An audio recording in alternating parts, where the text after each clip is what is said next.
Konnichiwa, bitches! Catpool here. It is that time again for our wrestling review for WWE Summerslam. I'd like to thank you guys for tuning in. We got a little bit of a long-ass pay-per-view this time. Holy crap, was it long. 13 matches. I didn't even know that the show was going to start at 5 o'clock. I tuned in at about 6:30 or so, thinking that it was going to start at 7, because that's when the pay-per-view actually did start. But it started at 5, and they had 3 pre-matches before the show started. So people were still filing in as the first match got underway, which was the Hardy Boys and Jason Jordan versus the Miz and the Miz Raj. Let's go over this real quickly here. Hardys and Jordan take over most of the beginning of the match. They worked together pretty good. We had delete chants from the crowd from what there was there of the crowd. Jeff goes for Whisper in the win, and Axel swipes his leg, brings him down off the top ropes. Miz takes control of Jeff, and they start working Jeff. Matt gets the hot tag, works Miz, gets the bulldog and clothesline on both Miz and Bo Dallas. That looked pretty cool. Miz kicks out, 2 count, hits Miz kicks. Side effect by Matt, gets a 2 count on the Miz. Jordan gets the tag. He manhandles Axel. Suplex to Bo, double spear to both of them in the corner. And does a crotch suplex to Axel. The count's broken up by Miz. Matt throws Miz out of the ring. Bo hits a swinging neck breaker on Matt. Jordan and Axel still legal men. Jeff comes in, hits Twist of Fate on Bo. Axel throws Jeff out, and Jordan hits belly-to-belly suplex on Axel. Great looking move. That was really nice looking. Well done. Running spear to corner on Axel. Miz gets the invisible tag. Jordan didn't see it and goes to suplex Axel. Miz grabs from behind and hits a skull-crushing finale for the win. This was basically an episode of Raw match. I don't see why they even had it on the pay-per-view or on the pre-show. It just was exactly what I just said. It was an episode of Raw match. I don't think it should have been on there anyways. They didn't need it. So when the Miz held up his belt and jumped off the ring, there was one guy on the hard cam side, and all the seats around were totally empty. There was nobody there. And he runs up to that one guy in the camera. It looked really stupid. And then, of course, at the end, as they were walking out, hyping the camera for their win, you could see that the whole hard cam side was empty. There was not one person sitting in the seats. So we get that over, and we go to the next match. The next pre-match is Akira Tozawa versus Neville for the Cruiserweight Championship. Neville's wearing some kind of shiny spaceman gear, new outfit. Kind of looks a little weird. But crowd's chanting, ha, ha, ha, for Tozawa. Neville took over when the fight moved to the outside. Neville sent him crashing into the ring apron and kept working him afterwards. Neville continues to keep control, hits 2 missile drop kicks on Tozawa, one from the front and one from the back. He continues to abuse Tozawa with kicks to the head and headlocks. Tozawa is quick and fast, reverses a throw to the outside, and gets a fast dive on Neville. It was so fast. It was quick. That guy is super fast. He gets through Neville through the ropes. Tozawa gets 2 running elbows to Neville in the corner. Does the fast kick sequence to suplex to Neville. Neville catches Tozawa in air and turns it into an octopus. Tozawa turns it into an octopus hold to try and submit Neville. Neville breaks and Tozawa goes for the sit-down pin. 2 count. Tozawa hits a very hard Shining Wizard for a 2 count. He goes top rope, misses, comes back for the spinning kick. Neville gives him his one back. Tozawa hits again with the spinning Enziguri. Goes for the rope. Neville hits him with the Enziguri. Neville goes top rope. And Tozawa gets Hurricane Rana on Neville. Rolls for the sit-down pin. Tozawa rolls through for the kick to Neville's face. Partial 10 count. They get up. Neville hits a twisting arm slam to face plant Tozawa and hits his shoulder on the mat. Very brutal looking move. Neville starts working Tozawa's arm and shoulder. Tozawa breaks, lands a few hard straight shots at Neville's face. Goes up for the senton. Neville breaks with an elbow shot to face.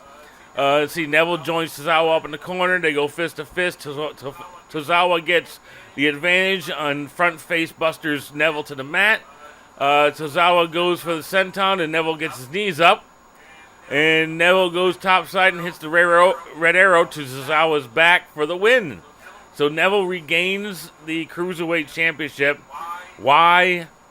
I don't know why. That was stupid. They just gave it to Tozawa on Monday night. And basically, Neville just got it back on the paper. It didn't make any sense. I don't understand why they should have let Tozawa keep it. And that's another thing. I hate how WWE is giving away matches from pay-per-views on the go-home shows. It's totally stupid. It's like you're watching the same match all over again. And especially with the way things have been going lately, we're seeing the same matches for weeks before a pay-per-view. It's like, what kind of incentive is there to watch another match between the same guys that have been fighting for the last 3 weeks? Okay. So anyway, let's get back to the pay-per-view. Elias Sampson's out in the ring, and he's get some good heat from the crowd. The cheer, good cheer after he says, "Who wants to walk with Elias?" Crowd gets restless as he goes through his song. He stops and starts over. He hits a song, against them, railing Brooklyn. Almost leaves and works the crowd into another song, and then he hits them hard with a hipster part of the song and asking them when did they lose their balls. Great crowd reaction. He's looking really good these days. That was really a fun spot for him. They do an interview with Carmella and James Ellsworth. Whoop-de-doo, same stuff. Ellsworth hyping her up. Let's see. So the next match, I actually missed the first half of.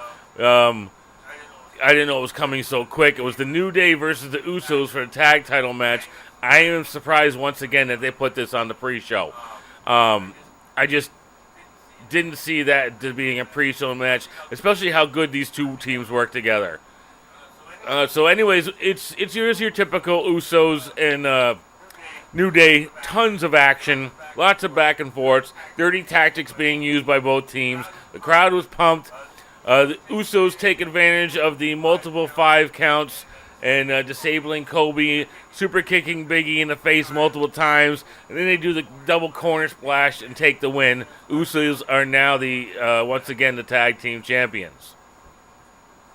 So we get to the show opening. The show openings with Cena. Crowd pumped as to sing John Cena Sucks. A huge amount of boos as he hits the ring. Corbin comes out to new music and a new graphic of a wolf on fire. Crowd was wicked loud for this match. Announcers calling it the future versus the franchise. Make me laugh. That was retarded. The slow start, Corbin yelling and hammering away at Cena. Every 1 or 2 hits from Cena, Corbin goes over and keeps control of the match. Crowd's chanting, "Where's your briefcase?" pisses Corbin off. Cena starts his usual moveset, 5-knuckle misses. Corbin hits a choke slam backbreaker. That was kind of nice looking. It goes hard back and forth in your typical Cena-esque fashion. Cena finishes him off and gets the win. It was not that great of a match. I found it very boring. And it looks like, Baron Corbin is no longer the flavor of the month for WWE. It looks like he's hit the brick wall as John Cena and is now working his way back down. We'll see what happens in a few weeks here. See if they continue this trend of working him back down after they did so much to try and push him up to the top. The next match was SmackDown Women's Title match between Natalya and Naomi. Natalya came out first. She looked great. Naomi came out with a new LED jacket. That looked kind of cool.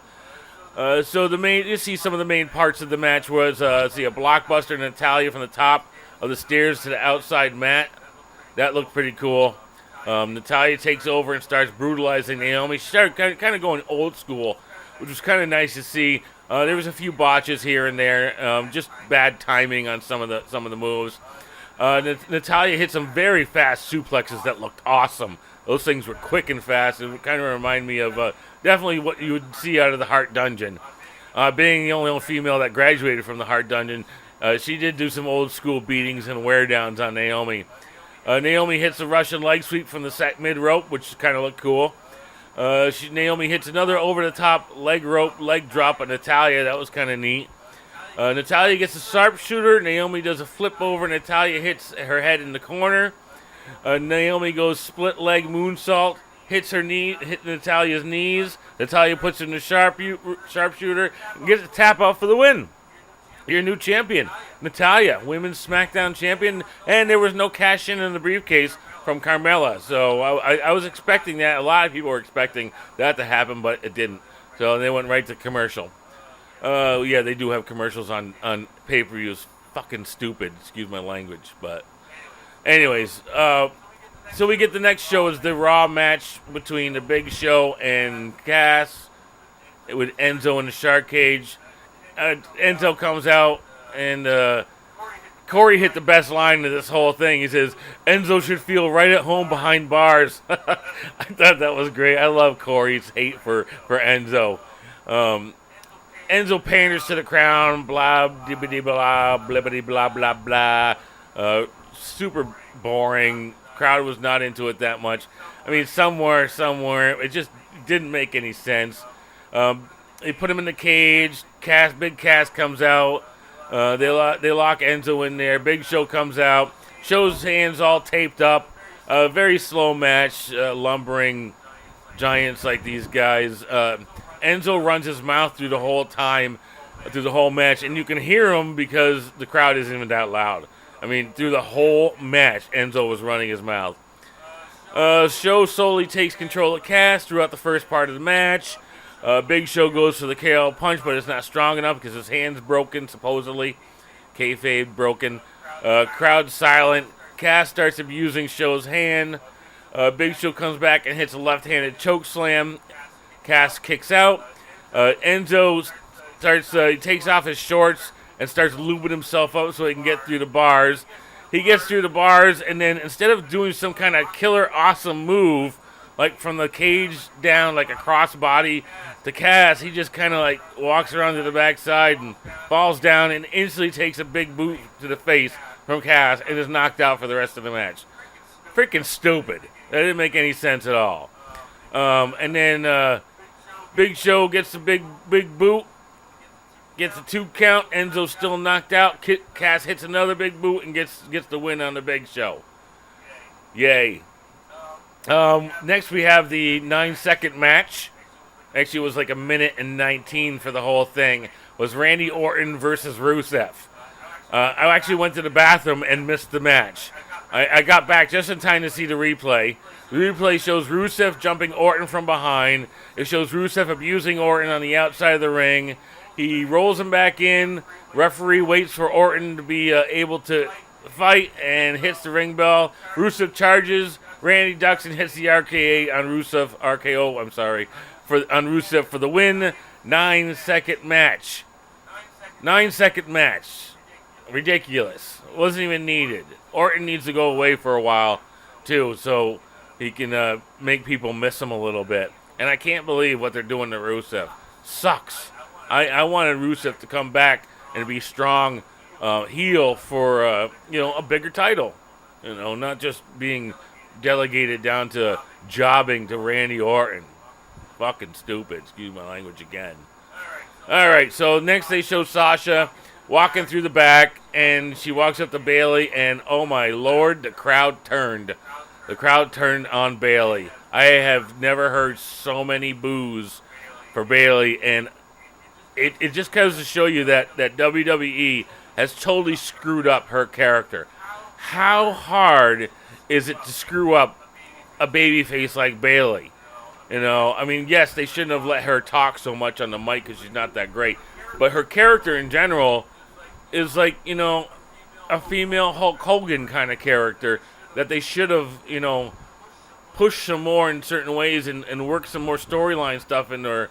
And she's actually a pretty good wrestler. But they have destroyed her.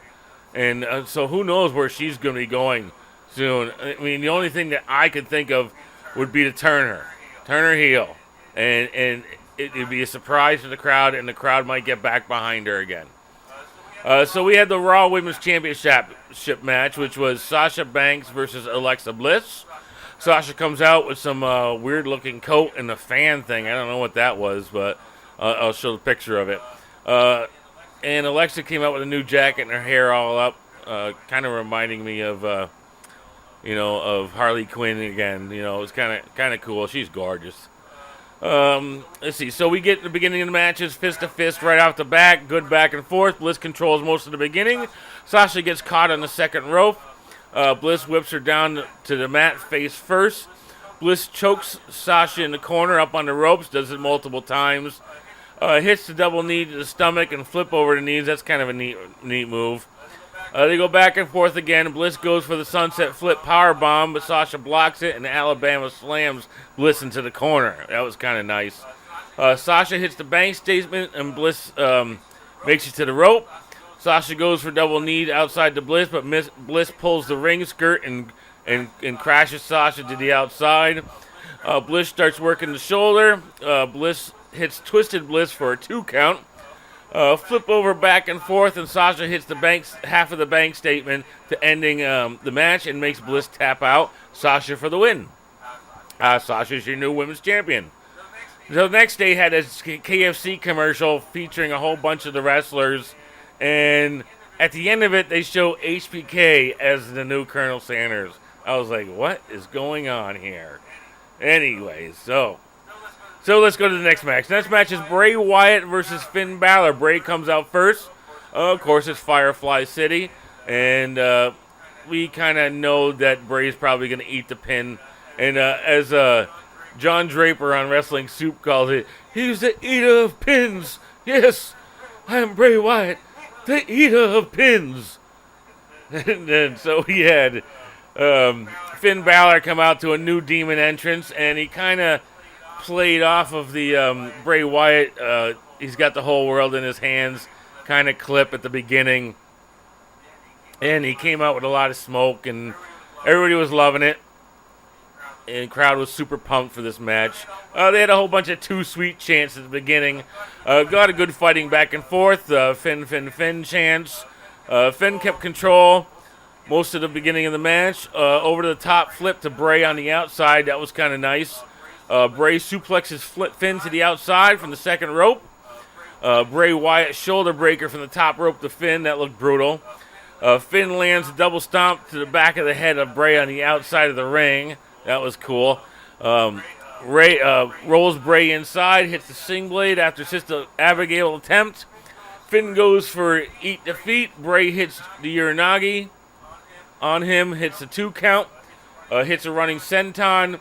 Finn gets the Inseguri to Bray on his second rope corner. 2 count. Finn hits the outside double drop kick. Finn goes for the charge in ring and gets decapitated by Bray. Bray goes into spider stance while Finn instantly leaps up as the Demon King. Gets the sling blade, hits the eat defeat and the coup de grace for the win. Everybody's loving it. Finn Balor's way over with the Demon. So who knows what's going to happen here on Raw. We'll see if the Demon's coming back again or they're going to put him back away for a while. I didn't see any point of this feud. And I had heard somebody that thought it might be neat if they teamed up, Eater Worlds and the Demon to form a faction. I think that might actually be kind of cool if it's done right, but who knows if they're going to do it right. We all know what WWE's writing is like and how bad that they are at doing it. So let's get to the next match. The next match is the Raw Tag Team titles. It was Rollins and Ambrose versus Sheamus and Cesaro. We had the usual back and forth, everything we've seen from the past few weeks of Raw with these guys. The champs catch Rollins outside of the ring when he goes for a dive and slam on the floor outside. That was kind of cool. They start double teaming Rollins. Rollins fights back and hits a blockbuster. Ambrose is still out from the brogue kick that Sheamus gave him on the outside of the ring, so he can't tag. Sheamus power slams for the pin, 2 count. Cesaro goes out to take away a beach ball from the audience, and so we get that clip of him coming out of the audience and ripping up the beach ball. Cesaro tags back in and hits suplex to Rollins. Tags out Rollins, hits Inseguri on Sheamus. Ambrose hits a splash from the top rope outside the Sheamus and Cesaro. There's a hot tag by Rollins to Ambrose. Ambrose runs the sequence. Double suicide dive by Ambrose and Rollins to the Sheamus and Cesaro on the outside. Rollins hits a sing blade. 2 count. Cesaro hits super uppercut to Ambrose as he's coming off the top rope. It is fist to fist between Cesaro and Ambrose. Ambrose hits his rebound clothesline. We get a cheap shot by Sheamus after the tag to Rollins. A superplex from Ambrose to Sheamus. A frog splash from Rollins to Sheamus. A 2 count save by Cesaro. Rollins and Ambrose go for the Shield double power bomb, but Cesaro interferes, and Sheamus gets a twisting slam for the 2 count on Ambrose. Cesaro gets the swing into the sharpshooter, and then Sheamus hits a rolling senton on Rollins to the outside. Ambrose breaks the sharpshooter. Cesaro turns it into a crippler crossface. Cesaro grabs the ref. Sheamus hits Ambrose in the back. Sheamus and Cesaro hit a double-team crucifix on Ambrose. It was kind of cool. And Rollins comes in for the save. Sheamus and Cesaro go for a double-team white noise. Rollins comes in and does a top rope Hurricane Rana, and then hits the super kick on both Sheamus and Cesaro. Then hits the knee to the face to Sheamus and gives him to Ambrose, where Ambrose hits the Dirty Deeds and Sheamus for the win. And your new tag team Raw champions are Rollins and Ambrose. This was a pretty good match, a lot of good action. I suggest you check it out on the replay, probably on YouTube by now. So, yeah. Getting tired out here. All right, let's go to the next match. U.S. title match. AJ Styles versus Kevin Owens. Probably seen this match a million times already. Special guest referee Shane McMahon. It starts off before the bell even rings, and they start getting into it. Shane has to pull them apart. There's a lot of good back and forth, a lot of what we've already seen with these two because of WWE having the same people fight all over the time, every single week, over and over and over and over. Finally came to Owens pushing Shane into the ropes to nut AJ. Then Owens pulls Shane on top of him as AJ hits the 450 splash. While Shane is down, Owen hits the pump-up powerbomb, gets a 2 count as Shane recovers enough to do the count. Owens gets in Shane's face because he's all pissed off. Owens goes for a corner. AJ turns it into the calf crusher. Owen rakes his eyes, gets a warning from Shane. And then Owens kicks AJ into Shane. Shane gets knocked out of the ring. AJ gets the calf crusher once again. Owens is tapping out. Shane can't see it because he's outside of the ring. AJ hits Shane. Again, Shane hits him back, or pushes him back, and does a quick roll-up by Owens, gets the 2 count. AJ suplex to Owen into the corner, which is kind of nice. AJ goes for a Hurricane Rana. Owens turns it into a twisting suplex from the top rope. 2 count punch for punch. Pele kick miss. Super kick by Owens. Styles goes for a roll-up and turns it into the Styles Clash. Very close to dropping him on his head on this one. That was a little scary. He also almost did it at the end, too. So Owens kicks out at 2. AJ goes for the phenomenal forearm. Misses. Owen hits the pump-up powerbomb. AJ, but he's close to the ropes. And AJ gets his foot on the rope. Calls 2. Owens is super pissed now. He pushes Shane. Shane pushes back. AJ goes for the roll-up. 2 count. Hits a Pele kick. Phenomenal forearm and connects with the Styles Clash, which is where he almost dropped him again on his head, and hits the Styles Clash for the win. And AJ Styles retains and is still your U.S. title holder. All right, next SmackDown Championship title match between Jinder Mahal versus Shinsuke Nakamura. This match pissed everybody off.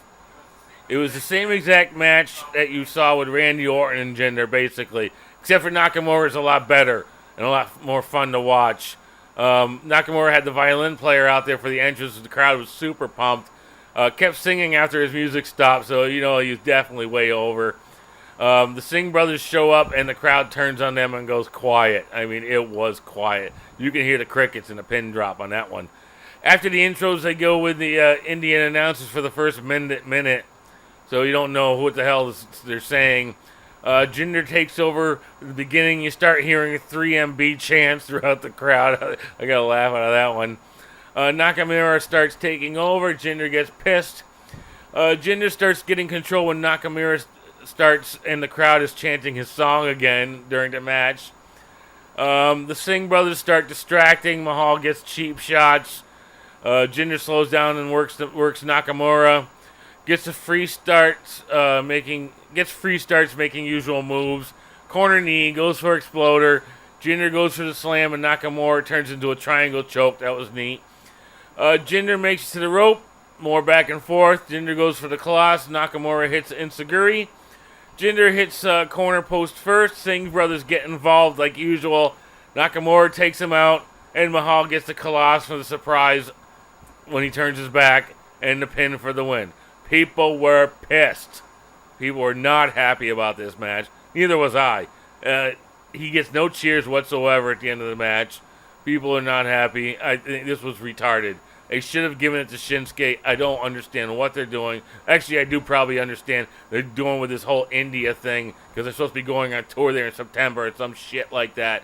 But it was retarded to have Nakamura lose. Just retarded. All right, so we get to the main event, and this is what everybody was waiting for. I mean, it was a long night, so I was surprised that the crowd still had enough energy for this match. So we're looking at the four-way match for the Universal title. Brock Lesnar versus Samoa Joe versus Roman Reigns versus Braun Strowman. Now, in my opinion, this was the match of the night. This match was awesome. I loved it. That's my personal opinion. I loved it and can watch it over and over again. I wasn't expecting that much from a few of the players, but they did bring out everything they had on this match. And some of the spots were just so awesome. Braun came out first to a huge crowd pop. Joe came out to a huge crowd pop too. As soon as Joe hit, everybody was Joe chants. We got tons of boos start right after that because everybody knows that Roman's coming out.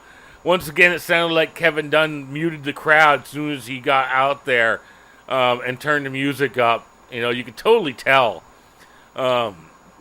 Coles then starts hyping Roman like usual. Here's the guy who retired The Undertaker. And Booker T goes like, he's the most dangerous man in the WWE. Like, what? Come on. That's fucking retarded. Excuse my language. Again. Brock comes out to roar the crowd. JoJo announces all of them until Paul Heyman takes the mic and announces Brock. That was kind of cool. The crowd was popped for that one. Let's see. So let's get right into the match here. This was a hell of a match. Joe goes to Lesnar. Braun goes to Reigns. Brock hits suplex on Joe. Roman throws Braun into the barrier. Brock standing in the ring, smiles at Reigns. Reigns comes in. Brock hits a suplex on him. Crowd pop. Then Joe and Braun come in. The crowd starts chanting yes. Joe and Reigns make it back in and don't give them a chance because it was Braun and Brock, and everybody was like, yeah, here we go. Joe and Reigns don't give them a chance to fight right off, and they come back in. Braun clears them out, and then it's face-to-face once again. The crowd is so pumped to see Braun and Brock go at it. This is going to be a future one-on-one that's just going to be awesome, and everybody's going to love it. WWE doesn't see that. They're freaking stupid. So Braun clothesline Brock out of the ring. He actually, starts manhandling Brock. Joe goes for the coquina clutch on Brock. And as they're near the timekeeper's thing, Reigns hits a spear on Brock as Joe gets out of the way. That was pretty cool, right through the barrier. Braun does a football hit, like a football tackle on Joe, knocks him down. Braun picks up Brock and power slams Brock through the Spanish announcer table. And then Strowman chants coming around. Joe does a running dive to Roman through the ropes. Joe picks up Roman. Braun hits them both with the announcer's chair throw again. That huge chair. That was awesome. Big pop from everybody. Braun picks up Lesnar again and power slams him through another announcer table. Huge crowd. Crowd is going nuts on this one. Braun takes the third table and throws it on top of Brock. And then all of a sudden, the crowd's going crazy. Heyman screaming, no! Oh my God, no! And the medics and the handlers come out for Brock. This is awesome chance happen. They bring out a stretcher with the paramedics, take Brock out. The crowd starts doing the na-na-na-na, hey, goodbye chants. Braun grabs the steps and starts hitting people with them. Joe hits Joe twice with them. Roman once with them. Throws it into the ring, brings Roman in the ring. Roman tries making a comeback. He hits Braun 3 times with the steps. And then Joe comes from behind for a roll-up on Roman for a 2 count. Reign hits a Samoan drop for a 2 count. Roman sucks chants start happening. Roman goes for a Superman, misses. Joe gets him in a coquina clutch. Braun comes in and double choke slams both of them. He's bleeding from the ear from taking the shot on the outside from the stairs. Brock is back out and spears Braun. Brock comes back out from the back and he comes in and spears Braun. Reigns goes for the shot. Brock hits Germans on Roman and Joe. Braun is back in, goes for the power slam. Braun goes back in, grabs Brock for the power slam. Brock gets Braun into an arm breaker hold like he did to Triple H way back when on the breaker thing while he was holding him to the air. That was kind of cool. Roman hits Superman punches on all 3. Gets a spear to Brock, gets a 2 count. Roman goes for a spear and Joe gets a coquina on him, and then we get a double drop kick by Braun. I never seen him. Well, you don't see him leave the ground too much like that, but a big guy like him.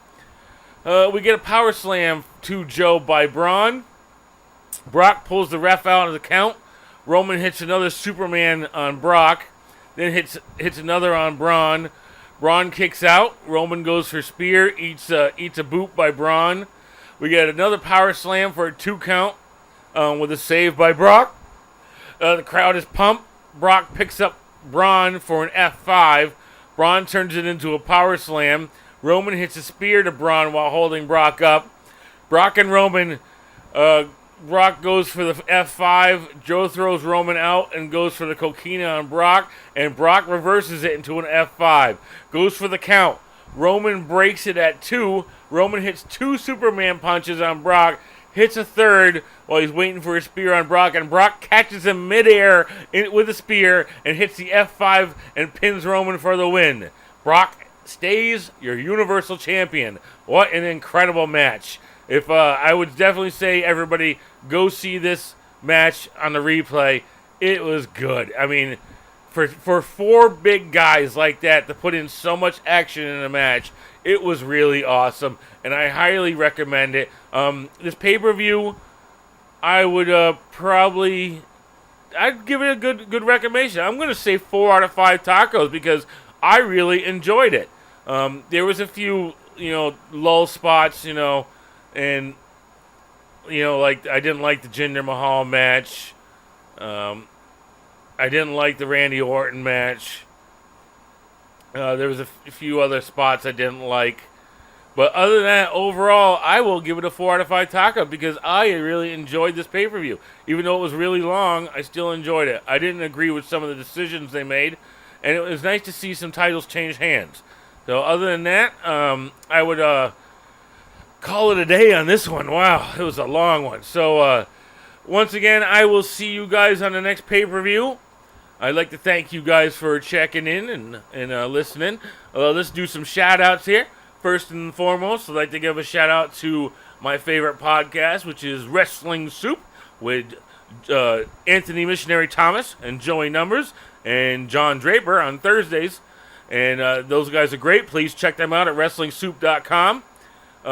Wrestling's National Committee, WNC show on Mixlr with Johnny Florida and Dave and a couple other guys on there. They give a great show too. They're usually on Wednesdays at 8 o'clock. You can find them at Mixlr or WNCshow.com. I think they got a website now.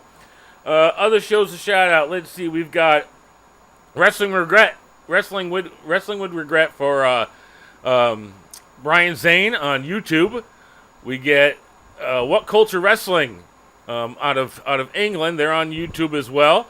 Check out WTF Moments with King Ross. They've got some great videos too up there other than just King Ross videos. Let's see who else we got here. We got Don Tony Kevin Castle show. You can catch Don Tony Kevin Castle on Monday nights after Raw. I think he does every other Wednesday also that the general public can hear at his site, DonTony.com.